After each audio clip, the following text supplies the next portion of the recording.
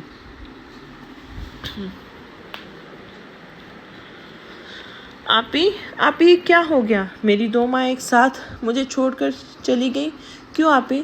کیوں اللہ نے کیوں ایک ساتھ ہم سے ہماری ماں کو چھین لیا؟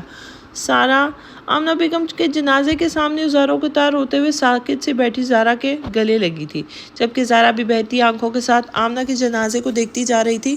وہ عورت اسی زندگی میں کیا مقام رکھتی تھی، یہ زارا کا دل جانتا تھا یا اس کا رب بہتر جانتا تھا۔ یوسف اور زارا کے ترکی سے آنے کے 2 ہفتے بعد ہی ایک رات افشاں بیگم کا ہارٹ اٹیک کے باعث انتقال ہوا۔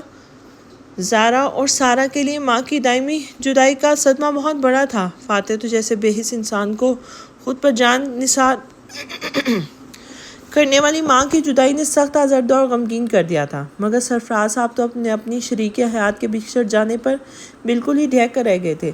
زارا کے لیے ماں کی دائمی جدائی بے شک بے حد اذیت ناک تھی، لیکن اسے سنبھالنے کے لیے اس کے محبوب شوہر اس کے ساتھ تھا۔ فاتح مرد تھا، اس کے پاس اپنے غم کو بانٹنے والی بیوی اور بچے موجود تھے۔ سارا کو بھی ولید کا سہارا مل چکا تھا، مگر سرفراز صاحب کا دکھ اپنے بچوں کے مقابلے میں زیادہ گہرا تھا۔ ان کے ہم سفر جن کی ہمراہی میں انہوں نے عمر کا آدھا سفر طے کیا تھا، ان سے بچھڑ گئی تھی۔ اس صدمے نے انہیں توڑ کر رکھ دیا تھا۔ بیوی کی موت کے غم نے انہیں شدید بیمار کر دیا تھا، اس لیے سارا اور زارا اپنا غم بھول کر باپ کو سنبھالنے میں لگ گئی تھی۔ پورا مہینہ زارا کے ساتھ سارا بھی ابراہیم میلہ میں ہی رکی تھی، جہاں ان دونوں کا دکھ کا موسم ٹھہر گیا تھا۔ لیکن پھر نواسہ نواسی اور پوتوں کے علاوہ یوسف اور بیٹیوں کی دلجوئی اور فاتح کی تسلی دلاسوں کی وجہ سے کوئی مہینہ بھر بعد ہی سرفراز صاحب کی طبیعت ذرا سنبھل ہی گئی تھی اور سارا زارا دونوں بہنوں کو ذرا اطمینان نصیب ہوا تھا، مگر شاید قدرت کو ان کا یہ اطمینان منظور نہیں تھا۔ تبھی افشاں بیگم کے انتقال کے پورے 1 مہینے بعد صبح ولید کا فون سارا کے پاس آیا اور روتے ہوئے جو خبر ولید نے سارا کو سنائی تھی، اسے سن کر ایک بار پھر یوسف، زارا اور سارا پر غم کے پہاڑ ٹوٹ پڑے تھے۔ آمنہ بیگم انتقال کر گئی تھی۔ 1 سال 2 صدمے اور دونوں جان سے زیادہ عزیز ہستیوں کے اچانک یوں بچھڑ جانے کے غم نے سارا اور زارا کو صدمے سے کنگ کر دیا تھا۔ آمنہ بیگم کے انتقال پر سالوں بعد رینا بھی پاکستان چلی آئی تھی۔ وہ پھوپھی کے انتقال کے 3 دن بعد پہنچ سکی تھی۔ آمنہ، یوسف اور رینا کے لیے اینڈرسن خاندان سے جڑی ان کی آخری بزرگ ہستی اور ان کے باپ سے جڑا عزیز رشتہ، جو خونی رشتہ تھا، جسے وہ دونوں اب کھو چکے تھے۔ آمنہ کے بعد وہ دونوں بہن بھائی ایک دوسرے کے لیے اب سب کچھ تھے۔ یوسف جان سے عزیز پھوپھی کی دائمی جدائی پر ملول اور غمگین سا اپنے آنسو چھپائے اور لب سیے سب کو سنبھال رہا تھا، مگر بہن کو اتنے عرصے بعد اپنے سامنے دیکھ کر اس کے گلے لگ کر پھوٹ پھوٹ کر رو دیا تھا۔ رینا بھی بھائی سے سارے گلے شکوے بھلا کر بھائی کے ساتھ خود بھی رو پڑی تھی۔ اسے بھی اپنے باپ کے ہم شکل پھپھو کی موت کا بہت غم تھا۔ وہ 3 سال سے بھائی سے ناراض تھی اور یوسف کو خود کال بھی نہیں کرتی تھی، نہ اس کی کال پک کرتی تھی، مگر ان 3 سالوں کے دوران آمنہ لگاتار اسے کال کر کے اس کی خیر خیریت لیتی رہتی تھی اور اسے بھائی سے اپنی ناراضگی ختم کرنے کے لیے بھی کہتی رہتی تھی، مگر رینا نے آمنہ کی بات پر اتنا کوئی خاص دھیان نہیں دیا تھا۔ لیکن اب جب وہ اس دنیا سے جا چکی تھی تو رینا کی آنکھیں بھی ان کی محبت، نرم اور مشفق طبیعت کو یاد کر کے بہنے لگتی تھیں۔ اپنوں کے سوا آمنہ بیگم کے مدرسے سے آنے والی عورتیں بھی ان کے اس دنیا سے جانے پر زاروں کے تار اس طرح رو رہی تھی جیسے ان کا اپنا کوئی قریبی رشتہ ان سے بچھڑ گیا ہو۔ آمنہ بیگم جیسی ہر دل عزیز شخصیت جو غیروں کو بھی اپنا بنانے کا ہنر جانتی تھی، ان کے اس دائمی جدائی پر ہر آنکھ اشکبار تھی۔ سب لوگ اپنے غم کا اظہار رو کر بول کر رہے تھے، مگر صرف مولانا صاحب تھے جن کی آنکھوں سے بیوی کی دائمی جدائی پر ایک آنسو نہیں گرا تھا۔ انہوں نے اپنے اندر موجود غم کو کسی پر ظاہر نہیں کیا تھا۔ یوسف، ولید، سب نے بہت کوشش کر لی تھی کہ اپنے دل کے درد کو رو کر لفظوں کے ذریعے ہی بیان کر دیں، مگر وہ کسی سے نہ کچھ بولے تھے اور نہ ہی روئے تھے، یہاں تک کہ آمنہ کے جنازے کو دیکھنے کے بعد بھی ان کی چپ ٹوٹی تھی، اور نہ ہی انہیں کندھا دیتے وقت ان کے لرزتے ہاتھ اور ڈگمگاتے پیر ہی انہیں روک سکے تھے، نہ ہی انہیں سپرد خاک کرتے ہوئے ان کی لہو رنگ آنکھیں برسی تھیں۔ قبرستان سے لے کے گھر آتے تک یوسف اور ولید نے بارہا انہیں رلانے کی کوشش کی تھی، ان سے آمنہ کے متعلق ڈھیروں باتیں بھی کی تھی، مگر وہ خاموشی سے سر جھکائے جانے کیا سوچ رہے تھے۔ مگر پھر جب رات کو ننھی جزا نے ان کی گود میں بیٹھ کر جب ان سے اپنی دادی کے متعلق پوچھا کہ وہ جب دادی سو رہی تھی تو دادی کے بیڈ کو اٹھا کر کہاں لے کر گئے تھے، اور اب دادی کہاں ہیں، اور جو کام بڑے نہیں کر پائے تھے وہ اس وقت ننھی جزا نے کر دکھایا تھا، اس کی معصوم آنکھوں میں مچلتے سوال کو پڑھ کر وہ اپنے چہرے پر اس کے ننھے ننھے ہاتھوں کو چومتے ہوئے پھوٹ پھوٹ کر رو دیے تھے۔ اب دادی واپس نہیں آئیں گی جزا، وہ چلی گئیں اس جگہ جہاں سے کوئی واپس نہیں آتا۔ وہ پوتی کو گلے لگا کر بری طرح روئے تھے، اور وہاں موجود ہر شخص کی آنکھیں انہیں یوں روتے دیکھ کر برسنے لگی تھی۔ یوسف اور زارا 2 مہینے کے لیے یہاں آئے تھے، مگر در پہ ان 2 جھٹکوں کی وجہ سے گمان غالب تھا کہ ان کا قیام یہاں لمبا ہونے والا تھا، کیونکہ 4-5 دن گزرنے کے بعد ولید کی آنکھیں خوش نہیں ہو پا رہی تھیں۔ وہ وقتاً فوقتاً بآواز بلند ماں کو یاد کرتے ہوئے رونے لگتا تھا، اور سارا جو شوہر کے غم پر اس سے زیادہ غمگین تھی، حتی المقدور شوہر کو تسلی دینے کی کوشش بھی کرتی رہتی تھی، مگر ولید کے دل کو کسی طرح قرار نصیب نہیں ہوتا تھا۔ تبھی سارا سمیت مولانا صاحب نے بھی اسے نہیں سنبھال پائے تھے، بس یوسف ہی وہ شخص تھا جو اکیلے ٹوٹے بکھرے ولید کو سنبھال لیتا تھا۔ مگر پھر آمنہ کے انتقال کے ہفتے بعد ہی یوسف کو بھی ترکی سے اچانک اپنے باس کی کالز آنی شروع ہو گئی تھیں۔ اس نے اکیلے واپسی کی تیاری شروع کر دی تھی۔ زارا نے لاکھ اس سے اچانک واپسی کی وجہ پوچھی تھی، مگر یوسف نے اسے کچھ نہیں بتایا تھا۔ پھر واپسی سے 1 دن پہلے یوسف کو ترکی سے علی کی کال آئی تھی، جو کہ اتفاق سے زارا نے ہی پک کی تھی، کیونکہ یوسف اس وقت باتھ روم میں تھا۔ کال میں زارا نے علی کو اکیلے یوسف کی ترکی واپس جانے کا بتایا تھا، ساتھ ہی اس نے یہ بھی بتایا تھا کہ اگر وہ اس بارے میں کچھ جانتا ہو تو زارا کو بتائے، اور تب علی کو جو کچھ زارا کو بتایا اس سے سن کر وہ خود بھی پریشان ہو گئی تھی۔ علی کی زبانی اسے پتہ چلا تھا کہ یوسف کی کمپنی کو سیل کر دیا گیا ہے۔ کمپنی کے خفیہ بیسمنٹ سے پولیس نے کافی بڑی تعداد میں لیگل ڈرگز برآمد کی تھیں۔ کمپنی میں دوائیوں کی آڑ میں کافی وقت سے لیگل ڈرگز کی سپلائی کا کام بھی خفیہ طور پر انجام دیا جا رہا تھا۔ اس معاملے میں ملوث افراد کو پولیس نے فوراً حراست میں لے کے کمپنی کے مالکان اور امپلائیز کے خلاف انکوائری شروع کر دی تھی۔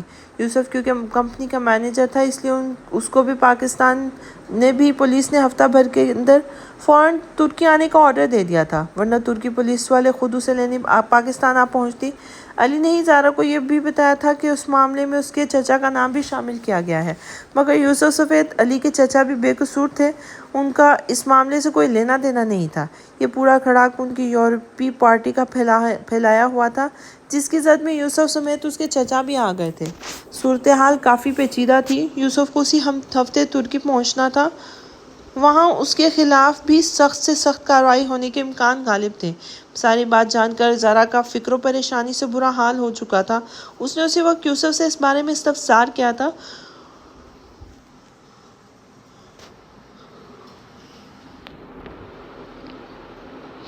اور یوسف نے بھی اسے کچھ چھپانا مناسب نہیں سمجھا تھا۔ اس نے اسی وقت زارا کو سب کچھ بتا دیا تھا۔ پھر اسی شام زارا نے ساری بات مولانا صاحب اور ولید کو بھی بتا دی تھی۔ مولانا صاحب اس بار بھی یوسف کی مدد کو آگے آئے تھے، مگر انہوں نے اپنا غم پس پش ڈالتے ہوئے خود یوسف کے ساتھ جانے کا فیصلہ کیا تھا۔ یوسف نے انہیں منع کرنا چاہا تھا، مگر انہوں نے یوسف کی بات نہیں مانی تھی۔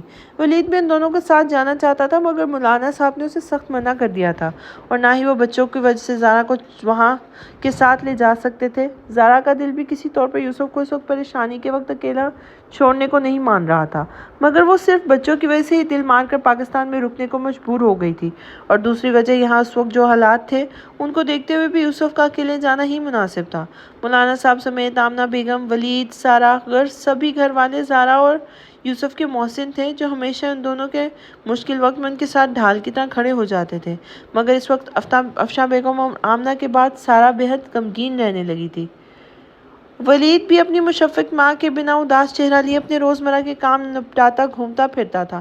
مولانا صاحب تو تھے ہی بلا کے صابر و شاکر انسان، جو ہر وقت اپنا غم بھلائے یوسف کے ساتھ جانے کو تیار ہو گئے تھے۔ یہ وہ وقت تھا جب مولانا صاحب کے گھر کو زارا اور یوسف کی ضرورت تھی، تو یہ ان کا اخلاقی فرض تھا کہ یوسف اور زارا ان دونوں کے ساتھ موجود رہیں۔ یوسف تو بحالت مجبوری اچانک جانا پڑ رہا تھا، مگر زارا ان کے پاس رک سکتی تھی۔ 2 دن کے اندر اندر یوسف زارا کو تسلی دلا سے دیکھ کر مولانا صاحب کے ساتھ ترکی کے لیے روانہ ہو گیا تھا۔ مولانا صاحب کے یہاں اب تک رینا اور ہنری بھی رکے ہوئے تھے۔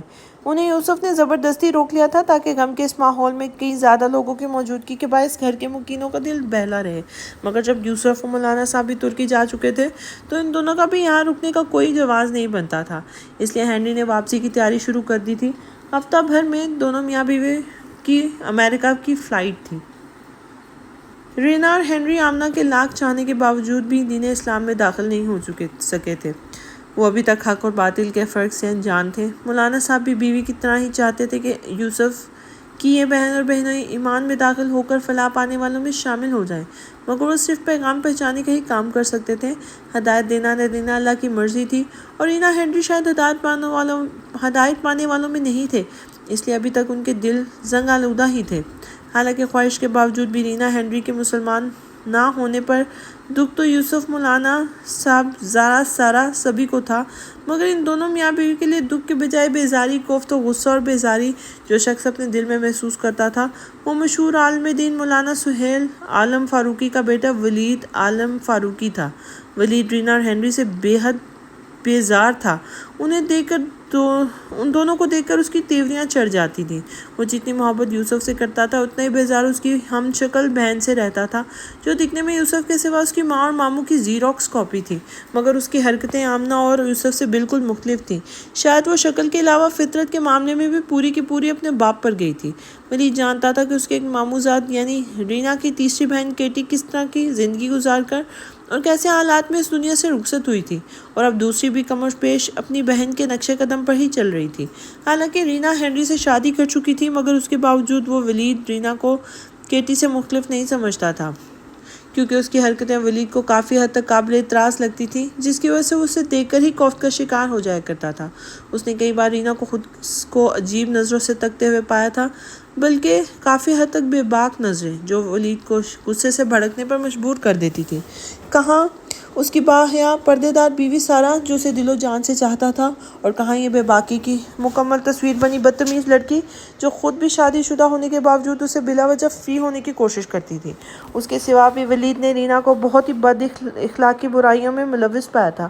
وہ اپنے شوہر کے ساتھ متعدد بار چھت پر سگریٹ نوشی کرتے دیکھ چکا تھا، اور ایک بار تو اس نے رینا کو کس گھر میں کھلے عام شوہر کے ساتھ بے باکی کے مظاہرے کرتے بھی دیکھا تھا۔ اس وقت وہ اسے کچھ کہہ نہیں پایا تھا، سوائے اس کے کہ اپنی نظر بچا کر وہاں سے ہٹ جائے۔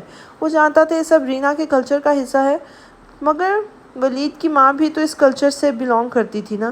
اس کے باوجود اس نے اپنی ماں کو کبھی ننگے سر بھی گھر میں گھومتے نہیں دیکھا تھا۔ بھلے ہی رینا غیر مسلم تھی، مگر اسے اپنی حدود اور آس پاس کے ماحول کا خیال تو رکھنا چاہیے تھا۔ لیکن آمنہ کی یہ غیر مسلم بھتیجی مسلمانوں کے ساتھ ان کے گھر پہ رہتے ہوئے بھی نہ تو خود کو لگام ڈالنے کی کوشش کرتی تھی، اور نہ ہی اسے لحاظ و شرم کا پاس تھا۔ اسی لیے وہ ولید کو بھی ایک آنکھ نہ بھاتی تھی۔ اس کے باوجود بھی وہ اگر زبان بند رکھنے پہ مجبور تھا تو اسی لیے رینا ان کے گھر مہمان بن کے آئی تھی، جس کی تکریم کرنا اس پہ فرض تھا۔ مگر اتنا طے تھا کہ رینا اینڈرسن ولید فاروقی کی ناپسندیدہ ترین شخصیات کی فہرست میں سب سے اوپر آتی تھی۔ یوسف مولانا صاحب کی ترکی جانے کے بعد یہ زارا کی ہی کوششوں کا نتیجہ تھا کہ سارا اور ولید ذرا نارمل ہو گئے تھے، اور جزا کے سوا زارا کے بچوں کے ساتھ بہل بھی چکے تھے۔ حالانکہ ننھی جزا بھی ان حالات میں مرجھا کے رہ گئی تھی۔ وہ دادی اور نانی کو یاد کر کے بہت روتی تھی، اسے روتے دیکھ کر میشم کی جان پر بناتی تھی۔ وہ پہروں جزا کو گود میں لیے پھرتا تھا، اسے بہلانے کی حتی المقدور کوشش کرتا تھا، اس لیے اس نے جزا کے ساتھ سائے کی طرح رہنا بھی شروع کر دیا تھا۔ ان دنوں وہ تینوں خرگوشوں کو بھی بھولا ہوا تھا۔ وسیلے مہمش بھی وسیلہ مہوش بھی ان دنوں شرافت کا مظاہرہ کرتے ہوئے کبھی ڈال جیسی جزا کو اپنے ساتھ کھانا کھلاتے پایا جاتا یا پھر روتے دیکھ کر اسے اپنے سٹینڈ میں سنجیدگی سے سمجھاتے ہوئے چپ کرواتے ملتے۔ شرمیلے سیفی کی بھی بار بار یہی کوشش ہوتی کہ وہ جزا کو صرف زیادہ سے زیادہ اپنے ساتھ کھیلنے میں لگائے رکھے تاکہ وہ اس کے محشم بھائی کی گود سے اترنے کے ساتھ ہی رونا دھونا بھی بند کر دے۔ محسوف کو اپنی کزن روتے ہوئے بالکل اچھی نہیں لگتی تھی، اس لیے وہ اس کی روتی شکل دیکھ کر جھنجھلانے لگتا تھا، کیونکہ اس کا خیال تھا کہ چھوٹے بچوں کو رونے والا بالکل نہیں ہونا چاہیے۔ اسے اکثر ہی اس بات پر کبھی بھی حیرت ہوتی تھی کہ بھائی کیسے جزا کا رونا دھونا برداشت کرتے ہیں اور اسے گود میں لیے گھومتے ہیں۔ وہ اپنی حیرت کا اظہار محشم کے سامنے کر بھی دیتا تھا، لیکن محشم مسکراتے ہوئے اسے سمجھانے لگتا، وہ جزا کا شامی ہے اور شامی کو اپنی ڈال بے حد پسند ہے، اس لیے اسے اپنی ڈال کی کوئی بھی بات بری نہیں لگتی اور جزا کو وہ ہر طرح سے ہینڈل کرنے کا ہنر جانتا تھا، اس لیے اس کے ساتھ سائے کی طرح رہتا تھا۔ محسوف بھائی کی بات سن کے وہ سمجھداری سے اس بات میں سر ہلا دیتا تھا۔ وہ سارے بھائی اپنے اپنے انداز میں اپنی ننھی سی کزن جزا کے ساتھ اپنی محبت جتاتے تھے، مگر جزا کی توجہ اکثر ان کے بجائے اپنے ہم عمر ان 3 ایک جیسے شکل والے خرگوشوں پر ہی رہتی تھی، جو خود بھی اس چھوٹی سی گڑیا کو روتے منہ بسوڑتے دیکھ کر ہونٹ لٹکا کر بیٹھ جاتے تھے، اور جزا انہیں اداس دیکھ کر فوراً اپنی فیورٹ شامی کو چھوڑ کر ان تینوں کے پاس بھاگی چلی جاتی تھی۔ پھر تینوں خرگوشوں سمیت مہمش کو بھی اپنے ساتھ کھیل میں لگا لیتی تھی۔ اب اکثر ایسا بھی ہوتا تھا کہ کھانے کی ٹیبل پر جزا کی پسند کی کوئی میٹھی چیز ضرور موجود نہ ہوتی تو وہ کھانا ہی نہیں کھاتی تھی۔ ایسے میں اگر تینوں خرگوش بھی ٹیبل پہ ہوتے تو اس کے سامنے ہوتے تو وہ اپنی فرینڈ کا ساتھ دیتے ہوئے زارا کے ہاتھ سے ایک نوالا بھی منہ میں لینا گناہ سمجھتے تھے، اور زارا اور سارا دونوں بہنیں حیرت سے جزا کے ان نئے سپورٹرز کو دیکھتی رہ جاتی تھی۔ جزا اور محشم خاندان کے وہ 2 واحد بچے تھے جنہیں ان کے ماں باپ کے سوا خود سے جوڑے دوسرے رشتوں سے بھی بے پناہ محبت، توجہ اور اہمیت ملتی تھی۔ گھر کے سارے بڑوں کو اگر وہ دونوں بے حد عزیز تھے تو چھوٹی بچہ پارٹی بھی ان دونوں کی فین تھی۔ محشم کے بھائیوں سے لے کر فاتح ماموں کے بلال اور زریں بھی جب تک کبھی اپنے گھر کے ماں باپ کے ساتھ اپنی پھوپھیوں سے ملنے آتے تھے تو ان کی زبان پر بھی محشم اور جزا کا نام ہی چڑھا رہتا تھا۔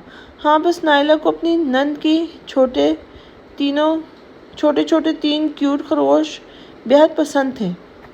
وہ جب بھی زارا سے ملنے آتی تھی تو اس سے ان تینوں کی پہچان ضرور پوچھتی تھی، مگر چاہتے ہوئے بھی ان تینوں کی پہچان یاد نہیں رہ پاتی تھی۔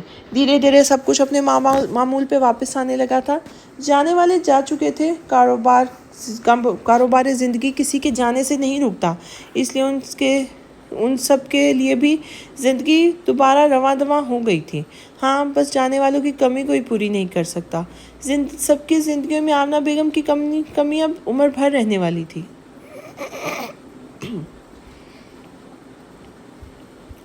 یوسف اور مولانا صاحب کو ترکی گئے ہوئے 10-15 دن ہو چکے تھے، اور ان 10-15 دنوں میں پہلے دن کے سوا باقی سب دن یوسف کی 10-10 منٹ پر مشتمل 2 کالز ہی زارا کے پاس آئی تھی، جن میں وہ زارا کو تسلی ہی دیتا رہا تھا اور اس کے لیے سوچ سوچ کر پریشان نہ ہو۔ وہ بے قصور ہے اور یہ بات ثابت کرنا اس کے لیے بے حد آسان ہے، کیونکہ پولیس نے جس بیسمنٹ سے ڈرگ برآمد کی تھی کمپنی کا وہ سیکشن یوسف کے انڈر نہیں آتا تھا۔ اس سیکشن کا مینیجر کون تھا؟ یوسف کا ادھر آنا جانا نہیں تھا۔ اور پھر یوں ہوا کہ 15 دن مزید گزر گئے، یعنی یوسف مولانا صاحب کو گئے ہوئے کل 25 دن ہو چکے تھے، مگر شروعاتی 2 دنوں کے بعد یوسف کی کوئی کال نہیں آئی تھی اور نہ ہی مولانا صاحب سے کوئی رابطہ ہوا تھا۔ زارا بری طرح پریشان ہو گئی تھی، اس کا بس نہیں چل رہا تھا کہ وہ اڑ کر ترکی پہنچ جائے۔ اس نے یوسف سمیت مولانا صاحب کو ڈھیروں میسیجز اور میل کر ڈالے تھے، مگر کہیں سے کوئی رپلائی نہیں آ رہا تھا۔ ہاں مولانا صاحب نے پورے مہینے کے بعد ایک مختصر کال کر کے ولید کو ہدایت کی تھی کہ وہ زارا کو بتاتے کہ یوسف اور وہ بے حد مصروف ہیں اور فرصت ملتے اسے ضرور کال کریں گے، مگر زارا کے دل کو کسی طور پر قرار نہیں مل رہا تھا۔ زارا کے پاس علی کا بھی نمبر موجود نہیں تھا جو اسے کال کر کے وہاں کے حالات کے بارے میں پوچھ سکتی۔ علی اکثر یوسف کو ہی کال کرتا تھا، یوسف کا کمپنی والا لینڈ لائن نمبر بھی ترکی والے گھر میں اس کی فون کی ڈائری میں موجود تھا۔ سارہ کے پاس یوسف سے رابطہ کرنے کا کوئی ذریعہ نہیں تھا۔ اس نے سرفراز صاحب اور فاتح کو بھی پورا مسئلہ بتا دیا تھا اور ساتھ ہی اس نے سوچ لیا تھا کہ وہ بچوں کو سارہ اور ولید کے حوالے کر کے خود ترکی چلی جائے گی۔ پھر اس سے پہلے کہ زارا واقعی اپنی سوچوں کو عملی جامہ پہناتے ہوئے اکیلے ہی ترکی کے لیے روانہ ہو جاتی، پورے 1 مہینے 5-10 دن بعد ایک شام مولانا صاحب اور یوسف اچانک واپس لوٹ آئے تھے اور زارا کا دل جو یوسف کے لیے مختلف خدشات کا شکار ہو چکا تھا، یوسف اور مولانا صاحب کو اپنے سامنے بخیریت دیکھ کر جیسے پرسکون ہو گیا تھا۔ سرفراز صاحب، سارہ اور ولید بھی ان دونوں کو دیکھ کی وجہ سے بہت متفکر تھے، مگر یوسف اور مولانا صاحب کی بخیریت واپسی پر ان سب کو بھی تسلی ہو گئی تھی۔ بچے الگ اپنے ڈیڈ کو اتنے دنوں بعد دیکھ کر خوشی سے چہکتے پھر رہے تھے۔ اس رات سارہ نے سسر اور بہنوئی کی واپسی کی خوشی میں اسپیشل ڈنر بنایا تھا۔ پھر کافی دیر سب کے ساتھ وقت گزار کر سارہ بچوں کو سلانے چلی گئی تھی۔ بچوں کے سونے کے بعد وہ دونوں بیڈ روم میں چلی آئی تھیں۔ رات کے دوسرے پہر تنہائی میسر آتے ہی سارہ کو یوسف سے تفصیل سے بات کرنے کا موقع ملا تھا۔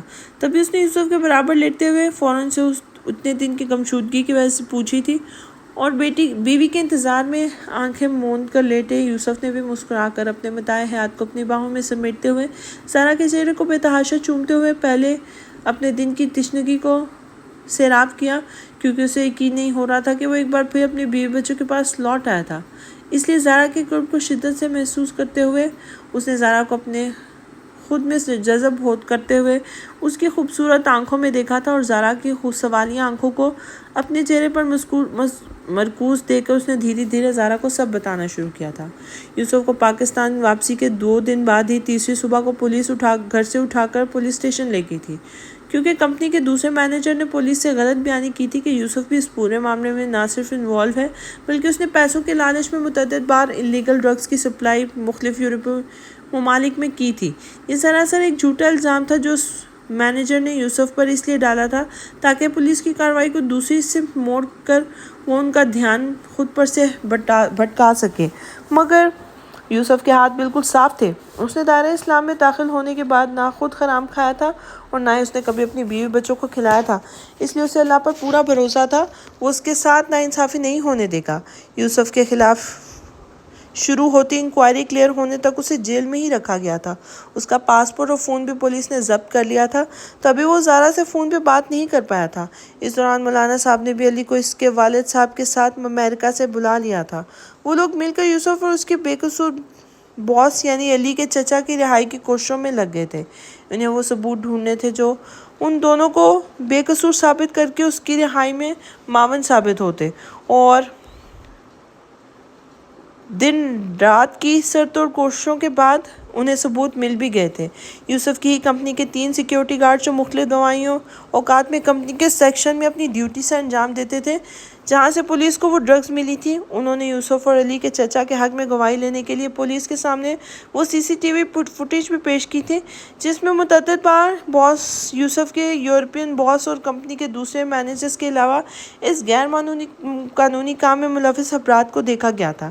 یہ CCTV فوٹیج اس خفیہ کمرے کی تھی جسے تجسس کے ہاتھوں مجبور ہو کر ان میں سے ایک بندے نے سب سے چھپا کر بیسمنٹ کے عین سامنے دیوار کے اندر اس طرح فکس کیا تھا کہ پولیس بھی اس کیمرے کو ڈھونڈ نہیں سکی تھی۔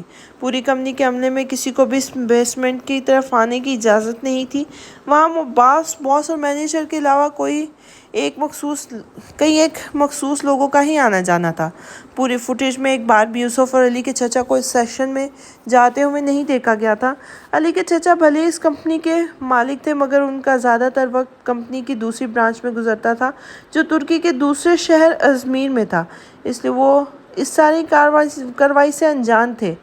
اس فوٹیج کے علاوہ بھی یوسف اور علی کے چچا کے فون ریکارڈنگ چیک کیا گیا تھا۔ ان کا پورا ریکارڈ صاف تھا، بلکہ پورا جھول دوسرے مینیجر اور اس یورپین باس کی کال ریکارڈنگ میں نکلا تھا۔ ان کی کچھ ایک کالز کو پولیس نے ٹریس کر لیا تھا جس نے اس پورے کیس کو آسانی سے سولو کر دیا تھا۔ پھر پولیس کے ٹارچر کے سامنے مینیجر نے بھی اپنی زبان کھول دی تھی اور پولیس کو اس نے اپنے ان مختلف فائلز اور دستاویز کے بارے میں بتایا تھا جن میں اس نے پہلے کی ڈیلنگز کا بھی سارا ریکارڈ موجود تھا۔ اس طرح پورا جرم اور دوسرے مینیجر اور اس یورپین بندے پر ثابت ہوا تھا۔ یوسف اور علی کے چچا کو ہر معاملے میں بے قصور پایا گیا تھا اور یہاں ہی مولانا صاحب کے تعلقات کام آئے تھے۔ ترکی میں موجود ان کے ایک جاننے والے بڑے بزنس مین اور اس کے ایک دوست جو جج تھے، دونوں کو اس کیس میں انوالومنٹ کے بعد یوسف اور علی کے چچا کو باعث رہا کرنے کے ساتھ یوسف کو ان کا پاسپورٹ بھی واپس کر دیا گیا تھا، کیونکہ کمپنی سیل ہونے کے بعد نہ صرف تمام امپلائیز کو نوکری کی طرف برطرف کر دیا تھا بلکہ امپلائیز کو ملے ہوئے گھروں کو بھی ضبط کر لیا گیا تھا۔ تو یوسف کے پاس اب وہاں رکنے کا کوئی جواز ہی نہیں تھا، تبھی وہ اپنا سب کچھ سمیٹ کر اپنے بیوی بچوں کے پاس ہمیشہ کے لیے واپس لوٹ آیا تھا۔ یوسف نے تفصیل سے ایک بات زارا کو بتا دی تھی اور زارا نے بے اختیار اللہ کا لاکھ لاکھ شکر ادا کیا تھا کہ اس کا یوسف اس کے اور بچوں کے پاس بخیریت واپس آ گیا تھا۔ زارا میری جان، خانوں بدوشوں کی طرح بہت رہ لیا اب وہاں، اب واپس چلتے ہیں اپنے خوابوں کے نگر جسے ہم نے سالوں پہلے بہت ارمانوں سے خریدا تھا، اسے آباد کرنے کا وقت آ گیا ہے۔